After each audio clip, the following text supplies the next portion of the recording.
Então, pessoal, temos mais uma nova revisão das expectativas do mercado, dos economistas, para o futuro econômico do Brasil, as projeções para os próximos meses e anos, aí principalmente do período de 2023 até 2026, esse período compreendendo aí os 4 anos deste mandato do governo Lula, né? Isso aqui faz parte do Boletim Focus, que é feito pelo Banco Central, disponibilizado com uma certa regularidade, acho que semanal, se eu não me engano. Pelo menos os dados que nós vamos olhar aqui hoje, as comparações serão em relação ao boletim da semana anterior, né? Então isso foi divulgado hoje, dia 4 de dezembro, segunda-feira, dia em que eu gravo este vídeo aqui. Estou gravando no comecinho, finalzinho da tarde, comecinho da noite aqui. Então, uma notícia bastante recente e as previsões, como era de se esperar, pioraram, né? As expectativas do mercado para a economia brasileira estão um pouco piores do que na semana passada,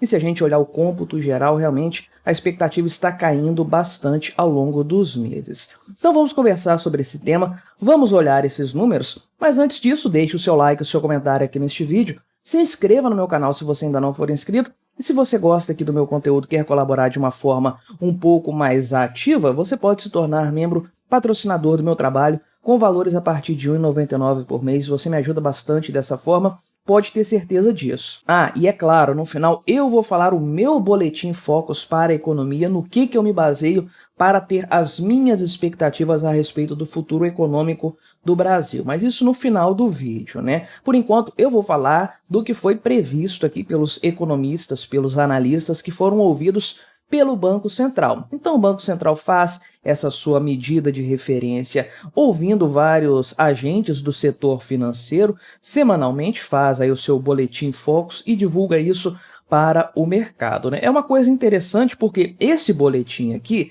não é algo em tese, né? Não é algo feito para agradar o governo, é apenas uma medida, né? Uma forma de mensurar qual é a percepção do mercado financeiro como um todo em relação à gestão econômica e as previsões que são feitas e tudo mais, né? Então, em tese, é algo pelo menos um pouco, pelo menos em partes, né? Um pouco mais isento, uma coisa mais imparcial, que não tem tanto o dedo do governo interferindo nessa história. Pelo menos enquanto o Banco Central está sendo controlado pelo Campos Neto.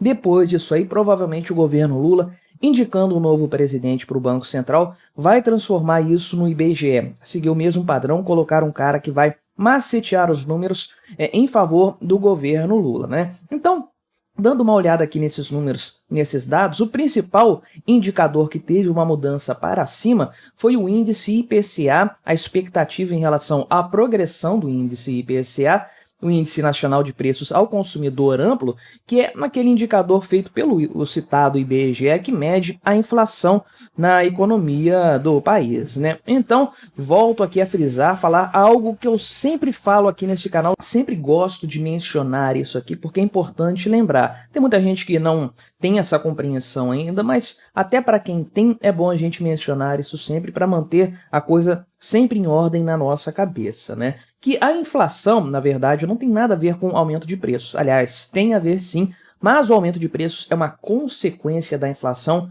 e não a inflação em si, como o pessoal gosta de fazer parecer. O pessoal do governo, o pessoal da grande mídia também. A inflação nada mais é do que o aumento da base monetária, da quantidade de dinheiro em circulação na economia. A inflação acontece quando o governo imprime mais dinheiro, e por imprimir dinheiro não estamos falando apenas fisicamente, hoje em dia o dinheiro é em grande parte ou na maior parte eletrônico, mas o governo injeta dinheiro na economia, faz isso circular pelo mercado de forma geral, e isso acaba ocasionando, então, o grande efeito da inflação, que é o aumento de preços, é o seu efeito mais imediato.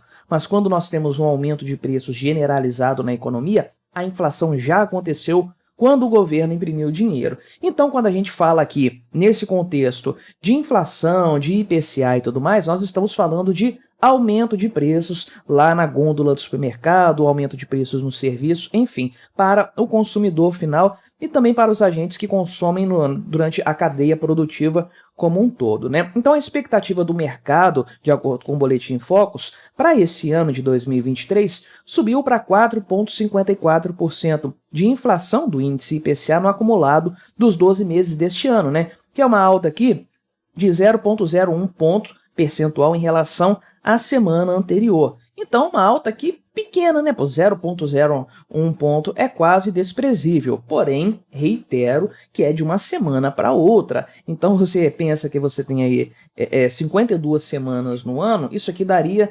mantendo-se esse padrão aqui, um 0,6% a mais de correção ao longo do ano, né? Com base nisso aí, se esse padrão for mantido. Claro que a coisa não é tão assim 8 ou 80. Então, o que acontece? Nas últimas 3 semanas, o mercado vinha projetando uma queda para a inflação, reduzindo as suas expectativas para o índice IPCA. Então, agora nós temos uma reversão desse processo. Será que é apenas uma semana ou será que isso aí é algo que veio para ficar até o fim do ano? O fato é que os números oficiais aí do IPCA acabaram jogando um balde de água fria nas expectativas do mercado, né? Sendo que não só 2023 teve o seu valor de expectativa do IPCA corrigido para cima, né?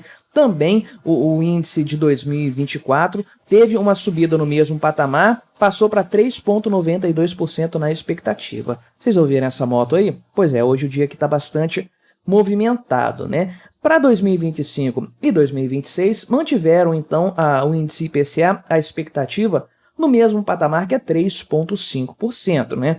Então, o que acontece? Por que revisaram isso aí? Porque os dados oficiais de novembro já estão disponibilizados, né? Então, o IPCA subiu 0,33 no mês de novembro.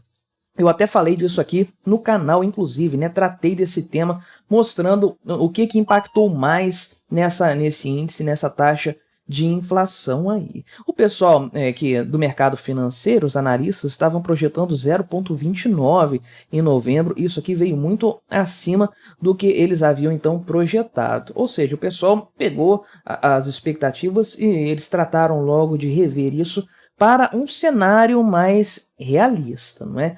E aqui o pessoal da Folha, que é onde eu estou lendo essa notícia aqui, eles mencionam a questão da meta da inflação, que é importante a gente levar em conta, porque é isso que o pessoal do Banco Central considera para determinar a sua política monetária e, por consequência, a taxa de juros, né? Estamos no Brasil aqui com uma tendência de queda na taxa de juros. O pessoal do Boletim Focus também avaliou essa questão da taxa de juros aqui no Brasil.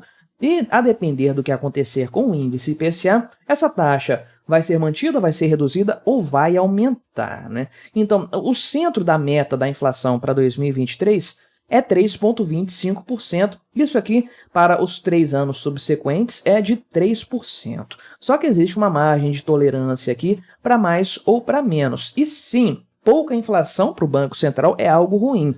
Não sei por qual motivo, quem entende de escola austríaca também não sabe, mas o Banco Central avalia que pouca inflação é ruim. Então, eles têm uma meta de um pouquinho de inflação ali sempre para, sei lá, manter a economia girando. Não sei exatamente qual que é o critério que eles usam. E se eu soubesse também, provavelmente eu discordaria dele, né? Mas, então, veja que, com base nos números que nós temos hoje, 3,25% do centro da meta da inflação do Banco Central para 2023, nós podemos chegar até um patamar de 4,75 sem que isso soe os alarmes, porque seria o teto da meta de inflação. Então veja aqui que o pessoal está projetando algo dentro desse patamar. E para falar a verdade, eu acho que 2023 ainda não vai estourar esse teto da inflação. 2024 já é outra história, mas é bem provável que nós cheguemos no final desse ano, sim, com uma inflação ainda dentro da meta, com base no que a gente viu aí nos meses anteriores, né? Então, aqui de fato a questão da inflação deve ficar ainda esse ano dentro do previsto. O pessoal do Boletim Focus está dentro dos padrões aqui também, né? Houve revisão para a questão do PIB, né? Ou seja, o pessoal reduziu as expectativas do PIB para 2025, que é lá na frente, estavam pensando no crescimento aqui de 1,93% na semana passada, agora revisaram isso aqui para 1,90% de crescimento em 2025. Agora, para 2023, 24 e 26, o pessoal manteve as expectativas aí. 2024 realmente uma expectativa muito baixa, não é só no Brasil não, deve ser um ano muito difícil para todo mundo, inclusive, né? E aí a questão da taxa Selic, então, o pessoal manteve a tendência de rebaixar a expectativa. Caíram aqui então de 8,75% para 8,5% lá em 2025, que é muito parecido com o que o pessoal da OCDE também previu aqui para a taxa Selic, a taxa básica da economia brasileira, né? O pessoal está com a expectativa semelhante e eu tratei desse tema aqui no canal, inclusive, né? Então, isso aqui, em resumo, é o que o pessoal do Boletim Focus, o pessoal que foi consultado para que o Banco Central fizesse o Boletim Focus, espera da economia brasileira nos próximos anos. Isso aqui é revisado toda semana, então eles fazem aquele ajuste fino sempre ali. A gente meio que acha que é um chutômetro da galera, porque a coisa realmente muda com muita frequência, né? Mas deixa eu falar então, conforme prometido, qual é o meu Boletim Focus, qual é a minha expectativa para o crescimento econômico, para o PIB, para a inflação, para a taxa Selic, enfim. Onde que eu vou olhar isso? Onde que eu vou tirar essas informações? Aqui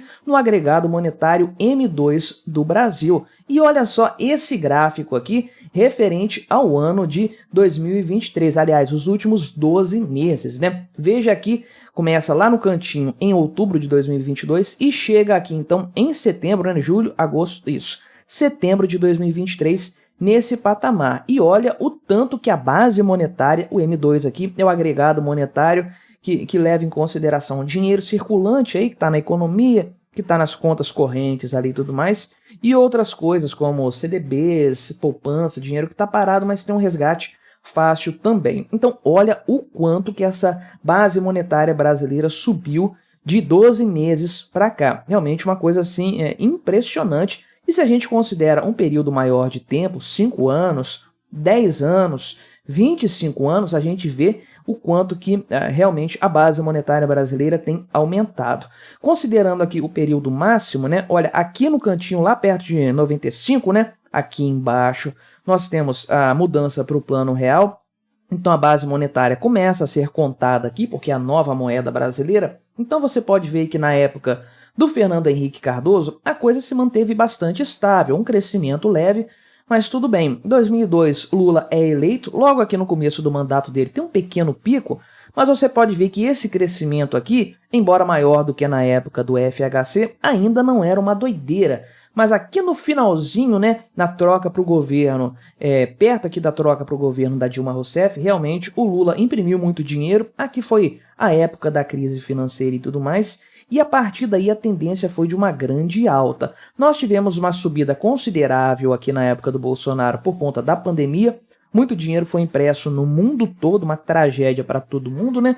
Mas veja que a coisa tinha voltado aqui. Deixa eu esticar o gráfico aqui para a gente ver um período menor. Depois aqui dessa barriga, você pode ver que a coisa voltou para um patamar de impressão de dinheiro parecido com o que havia antes. Mas olha só aqui, do final do governo Bolsonaro, né, para o governo Lula, olha, realmente a coisa teve um aumento impressionante aqui, uma escala muito maior. O que isso aqui significa na prática no longo prazo? Significa que temos mais dinheiro na economia, teremos, portanto, mais inflação, desvalorização da moeda, uma consequente taxa de juros maior, uma economia mais depauperada. Não tem jeito, governo imprimindo dinheiro é sempre uma tragédia. Mas o que você achou dessa história? Colabore com o nosso debate, se inscreva no meu canal, se você ainda não for inscrito, e até a próxima.